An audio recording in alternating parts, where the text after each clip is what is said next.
All right, welcome to Simple Healthy Life, where our goal is to have insightful, real discussions on topics that we find interesting.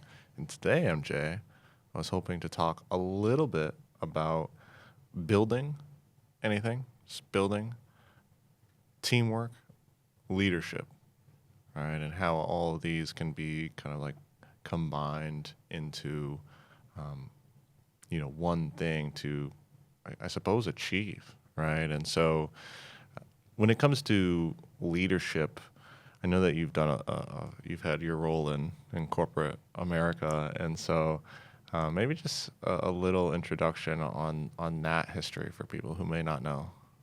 My history on leadership. Yeah, Wow. Um, from a corporate America standpoint, like kind of a yeah, corporate standpoint. All right, yeah. sure. Well, I started at the bottom. I was a rep selling cell phones back when cell phones. Wow, I'm about to date myself. Here we go. It's back when cell phones were just starting. Wow, Yeah. wow. So that's how old I am in case anybody wants to do the math. And then I was very fortunate, very, very fortunate to be grown up with some really great leaders around. I had some incredible leaders as uncles and some great coaches that really were great leaders. And maybe a proximity towards leading or leadership, I'm not sure. But pretty quickly I decided that I could help others by just sharing whatever knowledge I had. So they moved me into a leadership role. And then I was moved into it's different leading people directly versus leading people indirectly. And I got this job where it was my job. It was called an indirect account executive. Essentially, what I needed to do was influence and make an impact on people that had to do things that where I didn't have the stick. I could only lead with the carrot. So for quite some time, I learned the role of an indirect leader. And when it came time to transition and move past that role or move up to leading people directly, I had a lot of indirect leadership experience, which really served me well. Because when you're an indirect leader, you really have to be curious about what motivates other people in order to motivate them, guide them. And you have to be really open. You have to let people really in a little more than maybe you do if you're just a direct leader. So fortunately, I got to move my way through the ranks. And at some point, I was either directly or indirectly leading a team of 200, which was maybe my favorite role that I got to do in corporate America. I think maybe my style was what made it so good. It was around the country, so when I got to go and visit these people directly, it was always fun. It was always a positive. And when there were challenges, like for example, a market wasn't doing the things that we needed them to do, or was having opportunities that they needed help with, I was always invited, asked to come. Please, can you come help lead this particular part of the organization? So that made it really good for me as well. So that's kind of my role through corporate America and leadership in that direction. Yeah, no, I always think that's super interesting that you've been a part of that and kind of broke away and decided to do your own thing. But now you're leading in a little different way. You're leading yourself, and in a lot of ways, like obviously, like with the work that you and I do, you're leading that, and I think that's very cool. And so, what's the difference between now you were managing 200 plus people, and now now you're basically leading yourself and you're leading your ideas. What are you finding success with? What are you having challenges with? Great question. The hardest part for me leading myself is this feeling that I'm not doing enough and that things aren't happening fast enough, that I'm not making connections as quickly as I want to, that my bank account isn't growing at the rate of speed that I thought it would be, that I'm not, this podcast isn't going out to 10 million people every week. This expectation that, well, if it's all on me, I can do everything that there is to do. But the really rewarding aspects of it are when I sit down and I am cognizant of where I came from, truly just at zero, starting with nothing, starting just an idea. And now I'm surrounded myself with experts like yourself that I can trust and really trust. We did an event just this week, and one of the things that I was in the middle of my portion of the event, and you were off doing your portion of the event, and Lauren was off doing her portion of the event, and I never had any concern or worry about how those were going, because I knew that I had full faith and trust in whatever scenarios were playing out in those other areas were going to play out in a way that were good, that were great. And if there were challenges, that the people that were running them, you and Lauren, were going to do that essentially and likely to be better than I would have ever done it. So that's an area where I'm grateful for you, and I'm grateful for her, and I'm grateful for the people that I've surrounded myself with. And I'm grateful that I learned that it's super important to find people like yourselves that you can trust when it comes to this stuff. Yeah. And it's such a hard thing, obviously, like something that I've experienced for much of my life, like the challenge that comes with allowing for trust and, knowing that eventually, you're going to run into a situation where, that trust is maybe a little misplaced, but that's part of it, right? And in trying to understand that the benefits of trusting people, far exceed, the potential negatives. And, when it comes to like teamwork and building and trust, I think that you need people. You certainly need people, even if it's just people aligned with your vision, people aligned to support you, people aligned to walk the path with you, I think is truly so important. That's why like so many people have success with like co-working. They have success in being part of a team. This is why you don't find many businesses of one person, right? You definitely need the energizing people around you so that you can get things done and be held accountable in some way. It is so difficult to try and run everything by yourself.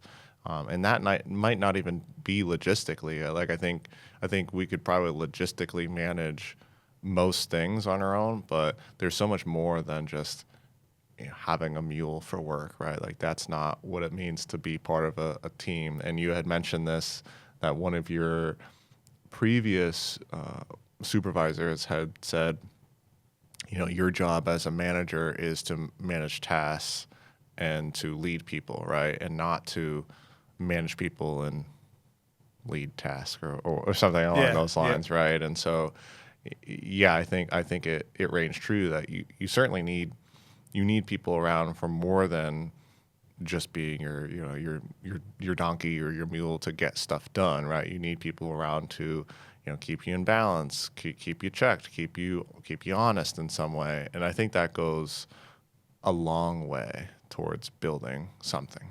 Oh, absolutely. And I think you see it too. I think you see it all around you.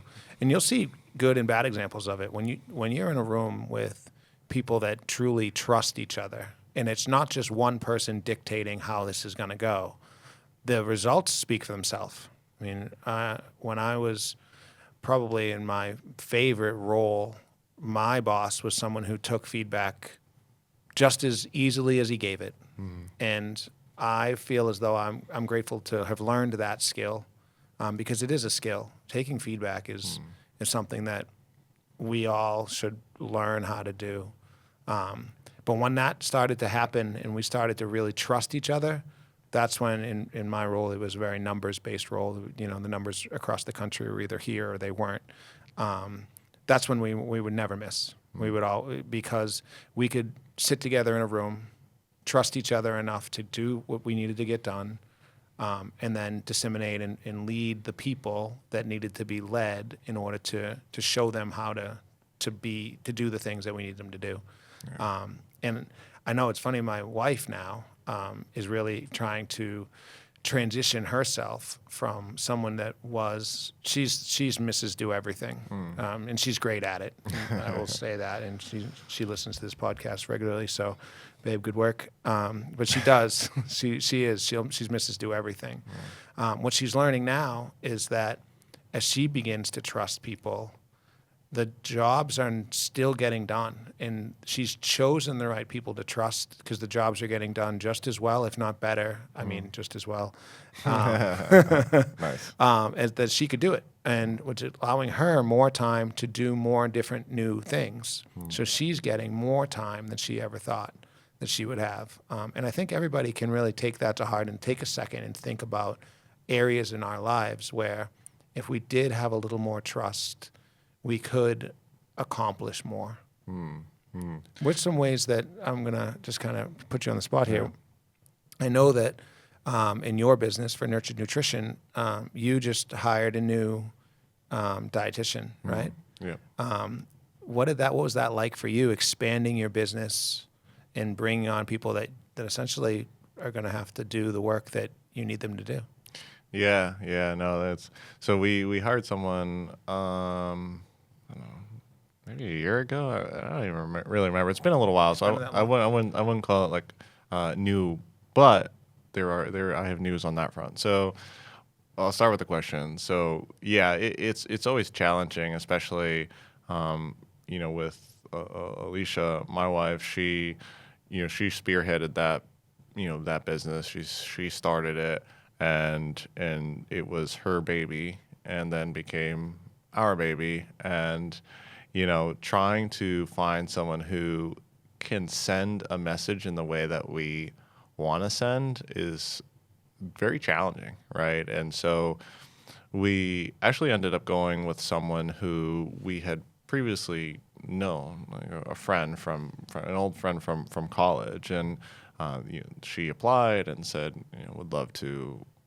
learn, and so this person very much very curious, right? And I think that was the one trait that came through very heavily. I don't think we would really do super well with someone who wasn't open to learning, wasn't open to doing things in the way that we like to do things. Because as a business, you want to provide a service that is uniquely yours. And so when you start adding more people, it becomes less unique. It becomes, almost like cookie cutter essentially. And so you don't want that to be watered down, because there is something very special about, how each of us as individuals do things. And I tell you all the time, MJ, I say that that's what makes you and your work special. It's not the fact that like you are the best teacher on the planet or you're the best leader on the planet. It's none of those. Sorry, you're none of those. But the traits that you do carry, the traits that you do have, are uniquely yours, and your strengths coalesce in a way that really like touch people in a specific way. And I don't think you necessarily recognize, but that's what I'm telling you. And so that alone is special. And so you don't need to be the best whatever, but having your unique impact on people is what's important. And so when you start adding other people in, it does kind of muddy the waters, that vision that you have. And so you try to do the best you can to get them aligned with that vision. And that's truly what you want for someone. You want people who can align to your vision. You want people who you can feel secure, and at least they're sending the same message, the same general idea. And so for us, we found this person who's very curious and very open and wants to always learn, is always asking questions, and I think that's great. And so she's been doing awesome, and we're super thrilled with her. And she will be taking a little break soon, maternity leave. Good. So we found that out, and so that's a challenge, because then now we have to go through the process again of finding someone, at least in the interim, who can take on the caseload. And so it's going to be more of that, right? As Alicia just mentioned to me this morning, she's like, I have this job description, I want to like send it over your way. I'm like, okay, I'll take a look. But I know even for her, it's hard for her to have me have input in the direction of the business, and I'm much more like business oriented. So as much as I do have so much care and concern for, the services and whatnot, I also have care and concern for growth, and because growth means we can help more people. And so I know that there are times where her and I will even kind of like, conflict on general ideas. And I don't know if you experienced that yourself with you and Corey, but that in and of itself is kind of like a trust thing too. You might have different versions, different visions of things, but trust is recognizing that you're not good, you're not the best at all those things, and so giving up a little bit of control in that sense is hard. Absolutely, 100%. It was easy for me, especially with you, because I'm not the best at nutrition, and your approach is so, in my opinion, unique to anything that I had heard. Where you're so focused on the real root cause of why we do the things we do when it comes to food, and not to mention the knowledge that you have. So, it was an easy one for me, especially to bring on someone like yourself to say, let's, this is your avenue and area. As far as Corey and I, we're in year 8 now, and we've been continuously going through the growth process. I remember my corporate America background proved to me without a shadow of a doubt that employees are employees for a reason, right? And when I was an employee for a reason. I could come and go, right? If I didn't like the direction of the company, that was no problem, right? Mm-hmm. It was a problem. I'd have to change and figure out what I was going to do about it for me personally, but I was going to go. And when we bought our salon, we had employees. And the very first time we lost one, they just chose to move on. It was really hard for Corey to take that. She took it to heart and really said, what are we going to do? How are we going to do? And I said, well, the thing is about this small businesses, essentially you do have to consistently be interviewing and consistently do have to be hiring. And that was a process that Corey really struggled with. Yeah. Same thing with the manager role, right? Corey is still just working towards learning how to trust a manager enough so that we can implement one. She's been esthetician, she's been manager, she's been assistant manager, she's been owner, and I know it's taking a toll on her. So as she's starting to develop and learn to trust people more, we are starting to bring on a manager, and really, she's just starting to see the value of trusting others, which is really great. Yeah, no, I think that's great. It comes down to how we see people generally. Maybe like we talked a little bit about mindsets a couple weeks ago, but if you can kind of reframe some of the ways that you view things in totality, I think that helps a lot, right? Like understanding that people are generally pretty caring, pretty awesome, individuals, right? And if you aren't looking for that, then you're certainly not going to find it in a lot of ways. And so it's very easy for us to be cynical, especially with media, right? We get, these sensational, cynical stories a lot of the time. And so we almost think that that's what reality is. But then you get out there and you have real connections with people and you're like, oh, wow, people are pretty awesome. Like everything that they bring to the table is again, uniquely theirs. And that's so cool. And so, I think it is a process for all of us to continuously remind ourselves that the people that we hire, the people that we choose to be teammates are uniquely them, and they're awesome for that. And sometimes there's going to be you're going to collide with people, and that's okay. Right? It's like it seems pretty natural to me that you're not going to be everyone's biggest fan, but at the end of the day, recognizing that most people are good. Right? Yeah, a good friend of mine, we just had this conversation on Friday. He said, it seems to me that everybody I meet is nice. Yeah. He said, it seems to me everybody I meet is just a friend I haven't met yet. Mm-hmm. And he's right. I mean, for the most part, right? And the interesting part about that is if they're not, it takes you a very short period of time to choose to go a different direction. Mm-hmm. And it's like being curious about what other people are, who other people are, will lead you down a path to be happier, right? More people, more friends, more interactions that are positive, assuming that you're bringing that best version of yourself with you everywhere you go, and you're not scowling, or you don't have resting bitch face or whatever, right? Like opening it up with a positive interaction. The majority I've found, almost some crazy high 90% of the time, you're going to find that the people are reciprocating or receptive, Yeah, yeah. and will reciprocate. Yeah. Uh, I like the point about curiosity. I think that's, being curious about other people is potentially one of the most helpful things you can do, right? It's like a lot of the time in conversations, because I'm so curious, sometimes that like takes over.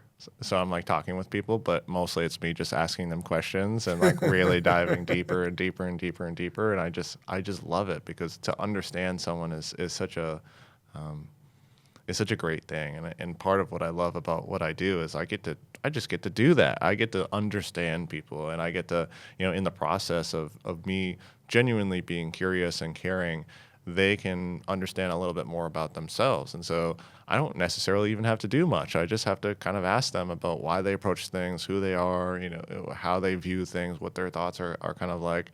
And I think that's awesome. And one of the reasons why I like, coming here and having discussions with you is because I can do a little bit of that too. There's a little bit back and forth, but I can also ask you so many things and get to understand you more. And I'm looking forward to, in the next couple of weeks, we've got some ideas for, people to kind of come on, and I'm looking forward to, and I've been looking forward to having the platform to ask questions.